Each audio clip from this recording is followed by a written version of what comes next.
ಅಪ್ಪ, ಯಾಕೆ ಊಟನೂ ಮಾಡ್ದಿರ ಎದ್ದು ಬಂದ್ರಿ ನೀವು? ಮನುಷ್ಯನ ಮನಸ್ಥಿತಿ ಅವನು ಊಟ ಮಾಡೋ ರೀತಿಯಲ್ಲಿ ಗೊತ್ತಾಗುತ್ತೆ ಅಂತ ಅಮ್ಮ ಒಂದಿನ ಹೇಳಿದರು. ಅವತ್ತಿಂದ ಇವತ್ತಿನವರೆಗೂ ಪ್ರತಿದಿನ ಒಂದು ಹೊತ್ತಾದರೂ ಎಲ್ಲರೂ ಒಟ್ಟಿಗೆ ಕೂತ್ಕೊಂಡು ಊಟ ಮಾಡ್ತಿದ್ವಿ. ಅಷ್ಟೇ ಅಲ್ಲ, ಅಮ್ಮ ಹೇಳಿದಾಗೆ ನಿಮ್ಗಳ ಮನಸ್ಸಲ್ಲಿರೋ ಪ್ರಾಬ್ಲಮ್ಗಳನ್ನ ತಿಳ್ಕೊಳ್ಳೋ ವೇದಿಕೆ ಆಗಿತ್ತದು. ನನ್ನ ಮಗನಿಗೆ ಅದನ್ನೆಲ್ಲ ಸರಿ ಮಾಡೋದಕ್ಕೆ ಸುಲಭವಾದ ದಾರಿನೂ ಅಲ್ಲೇ ಸಿಕ್ತಿತ್ತು. ಆದರೆ ಇವತ್ತು ಅದನ್ನು ಹೇಳಿದ ನನ್ನ ಅಮ್ಮನೇ ಈ ಮನೇಲಿ ಇಲ್ಲ ಅಂದಮೇಲೆ ಊಟ ಹೇಗೆ ಇಳಿಯುತ್ತೆ ಹೇಳು? ಟೇಬಲ್ ಮುಂದೆ ಒಂದು ಚೇರ್ ಇಲ್ಲ ಅಂತಂದ್ರೂ ಅನುಸರಿಸ್ಕೊಂಡು ಊಟ ಮಾಡಬಹುದು. ಆದರೆ ಒಬ್ಬ ವ್ಯಕ್ತಿನೇ ಇಲ್ಲ ಅಂತಂದರೆ ನನ್ನ ಮಗ ಊಟ ಮಾಡಲ್ಲಮ್ಮ. ಇದೆಲ್ಲ ಗೊತ್ತಿದ್ದು ನಾನು ಹೇಗೆ ಊಟ ಮಾಡಲಿ ಹೇಳು? ಫಸ್ಟ್ ಟೈಮ್ ಅವ್ರು ಹೀಗೆ ಕೋಪ ಮಾಡಿಕೊಂಡು ಹೋಗಿರೋದು. ಹೌದು, ಇಷ್ಟು ವರ್ಷದಲ್ಲಿ ಒಂದಿನಾನು ನನ್ನ ಮನೆ ಬಿಟ್ಟು ಒಬ್ಬಳೆ ಹೊರಗಡೆ ಹೋಗಿದ್ದೇ ಇಲ್ಲ. ಅಂಥದ್ರಲ್ಲಿ ಇಷ್ಟು ಕಠಿಣವಾದ ನಿರ್ಧಾರನ ತಗೊಂಡಿದ್ದೀನಿ ಅಂತಂದರೆ ಅದು ಅವನು ಒಳ್ಳೇದಕ್ಕೆ. ಇಲ್ಲೇನು ಒಳ್ಳೇದಾಗ್ತಾ ಇದೆ? ಅವ್ರು ಮಾಡ್ತಿರೋ ಹಠದಿಂದ ಎಲ್ಲ ಮನಸ್ಸುಗಳು ಛಿದ್ರವಾಗ್ತಾ ಇದೆ. ಇದನ್ನು ಅರ್ಥ ಮಾಡ್ಕೊಳ್ದೆ ಅವರಿಷ್ಟು ಕಠಿಣವಾದ ನಿರ್ಧಾರ ತಗೋಬಾರ್ದಾಗಿತ್ತು. ಹೌದಮ್ಮ, ಅವನ ಪ್ರಕಾರ ಅದು ತಪ್ಪೇ ಇರಬಹುದು. ಯಾಕೆಂದರೆ ಅವನು ಒಂದೇ ದೃಷ್ಟಿಕೋನದಲ್ಲಿ ನೋಡ್ತಾ ಇದ್ದಾನೆ. ಒಂದು ನಾಣ್ಯಕ್ಕೆ ಎರಡು ಮುಖ ಇರುತ್ತೆ. ಅಂಥದ್ರಲ್ಲಿ ಒಂದೇ ಭಾಗ ನೋಡಿ ನಿರ್ಧಾರಕ್ಕೆ ಬರೋದು ಎಷ್ಟು ಸರಿ? ಅಂದರೆ ಅವ್ರು ಅದನ್ನು ನನಗೆ ಅರ್ಥ ಮಾಡ್ಸಕ್ಕೆ ಹೊರಟಿದ್ದಾರೆ ಅಂತ ಆಯಿತು. ಖಂಡಿತ ಆಗಲೇ ನೀನೇನು ಅನ್ನೋದು ನನ್ನ ಮಗನಿಗೆ ಅರ್ಥ ಆಗೋದು. ಹಾಗಿದ್ರೆ ನೀವು ಅವರಿಂದ ದೂರ ಇರಬೇಕು ಅಂತ ತೀರ್ಮಾನ ಮಾಡಿದ್ದೀರಾ ಅಂತ ಆಯ್ತು. ಹೌದು, ಅವ್ರಿಗೆ ನನ್ನನ್ನು ಬಿಟ್ಟು ಬದುಕೋ ಶಕ್ತಿ ಇದೆ ಅಂದಮೇಲೆ ನನ್ನಿಂದ ಯಾಕಾಗಬಾರ್ದು? ನನ್ನ ಮಗನ ಮನಸ್ಸು ಏನು ಅಂತ ನನಗೆ ಚೆನ್ನಾಗಿ ಗೊತ್ತಿದೆ. ಬೇರೆ ವಿಷಯದಲ್ಲಿ ಅವನು ಎಷ್ಟು ಹೊರಟೋ ಈ ತಾಯಿ ವಿಷಯದಲ್ಲಿ ಅಷ್ಟೇ ಸೂಕ್ಷ್ಮ ಅವನು. ಮತ್ತೆ ಯಾಕೆ ಈ ರೀತಿ ಹಠ ಮಾಡ್ತಿದ್ದೀರಾ ಅಜ್ಜಿ? ನಿಮಗೆ ಅವ್ರು ಬಿಟ್ಟಿರೋ ಶಕ್ತಿ ಇಲ್ಲ ಅಂತ ನಿಮಗೂ ಗೊತ್ತಿದೆ ಅಲ್ವಾ? ಆದರೂ ಆ ನಂಬಿಕೆನೇ ಅವರು ಹೋರಾಡೋದಕ್ಕೆ ದೊಡ್ಡ ಆಯುಧ ಮಾಡ್ಕೊಂಡಿದ್ದಾರೆ. ಇಲ್ಲ ಅಂದರೆ ನನ್ನ ಮಗನ ಮನಸ್ಸನ್ನು ಗೆಲ್ಲೋದು ಅಷ್ಟು ಸುಲಭ ಅಲ್ಲ. ಅವನು ಅಷ್ಟು ಸುಲಭವಾಗಿ ಸೋಲು ಒಪ್ಕೊಳ್ಳೋದಿಲ್ಲ. ಹಾಗಂತ ನೀವು ಸುಮ್ಮನೆ ಇದ್ರೆ ಹೇಗಪ್ಪ? ಬೇರೆ ದಾರಿ ಇದ್ರೆ ನೀನೇ ಹೇಳು. ಅವರಾಗೆ ಬರಬೇಕು. ನೀನಲ್ಲ, ಆ ದೇವರೇ ಬಂದು ಹೇಳಿದ್ರು ನಾನು ಹೋಗಲ್ಲ.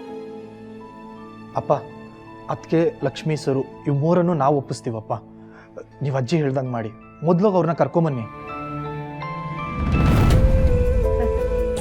ಅವನು ಅಷ್ಟು ಸುಲಭವಾಗಿ ಆ ಕೆಲಸ ಮಾಡ್ತಾನೆ ಅನ್ನೋದಾಗಿದ್ರೆ ನಾನು ಇಲ್ಲಿದ್ದೀನಿ ಅನ್ನೋದು ಅವನಿಗೆ ತಿಳಿದ ತಕ್ಷಣ ಓಡೋಡಿ ಬರ್ತಾ ಇದ್ದ. ಆ ಸತ್ಯ ಅವ್ರಿಗೆ ಗೊತ್ತಾಗಿರೋದ್ರಿಂದಾನೆ ಮನಸ್ಸನ್ನು ಕಲ್ಲು ಮಾಡ್ಕೊಂಡಿದ್ದಾರೆ. ಆ ಕಲ್ಲನ್ನು ಶಿಲ್ಪ ಮಾಡಬೇಕು ಅನ್ನೋ ಕಾರಣಕ್ಕೆ ತಾನೇ ನಾ ಇಲ್ಲಿ ಕೂತಿರೋದು. ಒಟ್ಟಿನಲ್ಲಿ ನನ್ನ ಮಗನ ಮನಸ್ಸು ಕರಗಬೇಕು ಅಷ್ಟೇ. ಅಜ್ಜಿ, ರಭಸವಾಗಿ ಹೊಡೆದ್ರೆ ಕಲ್ ಕೂಡ ಚೂರಾಗುತ್ತೆ.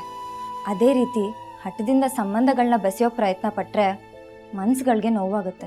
ಅಪ್ಪ, ಈ ವಿಷಯದಲ್ಲಿ ಯಾಕೋ ನೀವು ಇನ್ನೊಂದ್ಸಲ ಯೋಚನೆ ಮಾಡೋದು ಬೆಟರ್ ಅನ್ನಿಸ್ತಿದೆ. ನೋವೇ ಯಾವುದೇ ಕಾರಣಕ್ಕೂ ನಾನು ನನ್ನ ನಿರ್ಧಾರನ ಬದಲಾಯಿಸಲ್ಲ. ಹೌದಾ? ಹಾಗಾದರೆ ನಾನು ನನ್ನ ಮಗ ಏನು ಮಾಡ್ತಾನೆ ಅನ್ನೋದು ನೋಡ್ತೀನಿ ಬಿಡು. ಅಪ್ಪ, ಆದರೆ ಅಜ್ಜಿ ಆರೋಗ್ಯದ ಬಗ್ಗೆ ನಿಮಗೆ ಗೊತ್ತಿದೆ ಅಲ್ವಾ ಅಪ್ಪ? ನನ್ನ ಆರೋಗ್ಯದ ಚಿಂತೆ ಬಿಟ್ಬಿಡು. ಯಾಕೆಂದರೆ ನನ್ನ ಮಗನ ಮದುವೆ ಆದ ತಕ್ಷಣ ನನ್ನ ಚಿಂತೆ ಎಲ್ಲ ದೂರ ಆಗೋಯ್ತು. ಇನ್ನೇನಿದ್ರು ನೀವಿಬ್ಬರನ್ನು ಒಂದು ಮಾಡಬೇಕು, ನೀವಿಬ್ಬರು ಒಟ್ಟಿಗೆ ಸಂಸಾರ ಮಾಡೋದನ್ನು ನೋಡಬೇಕು ಅಷ್ಟೇ.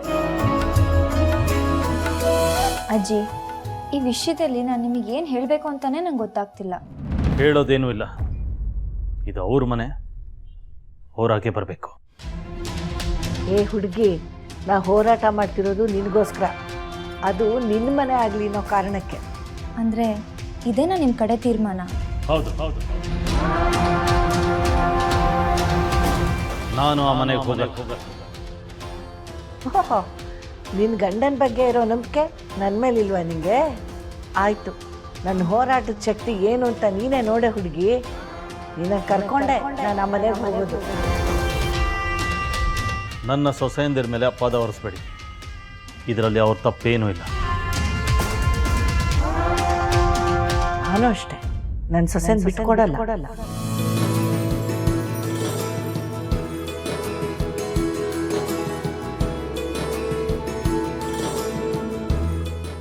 ರಾಮನ ಜೊತೆ ಸೀತೆ 14 ವರ್ಷ ಕಾಡು ಮೇಡು ಅಲ್ಕೊಂಡು ಸುಸ್ತಾಗ್ಬಿಟ್ಟಿದ್ಲು.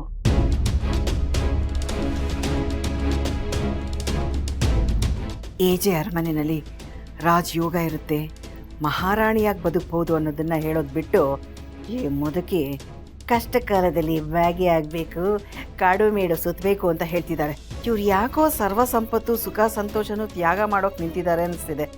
ಈ ಕರ್ಮಕ್ಕೆ ಯಾಕೆ ನನ್ನ ಮಗಳು ಏಜನ ಮದುವೆ ಆಗಬೇಕಾಗಿತ್ತು? ಅಮ್ಮ, ಓ ಕೌಸಲ್ಯ ಬನ್ನಿ. ಅಮ್ಮ ಬಂದೆ. ಅದ್ಯಾಕೆ ಅಲ್ಲೇ ನಿಂತ್ಬಿಟ್ಟಿದ್ರಿ? ಅದು ನೀವು ಹೇಳೋದನ್ನ ಕೇಳ್ತಾ ಕೇಳ್ತಾ ಹಾಗೇ ಮೈ ಮರ್ತುಬಿಟ್ಟಿದ್ದೆ. ಅದೇನು ಆದರ್ಶ, ಅದೇನು ವ್ಯಕ್ತಿತ್ವ, ಇದನ್ನೆಲ್ಲ ನಾವು ಜೀವನದಲ್ಲಿ ರೂಢಿಸ್ಕೊಂಡ್ಬಿಟ್ರೆ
ನಾವು ಏನಂತ ಉತ್ತರ ಕೊಡೋದು ಹೇಳಿ?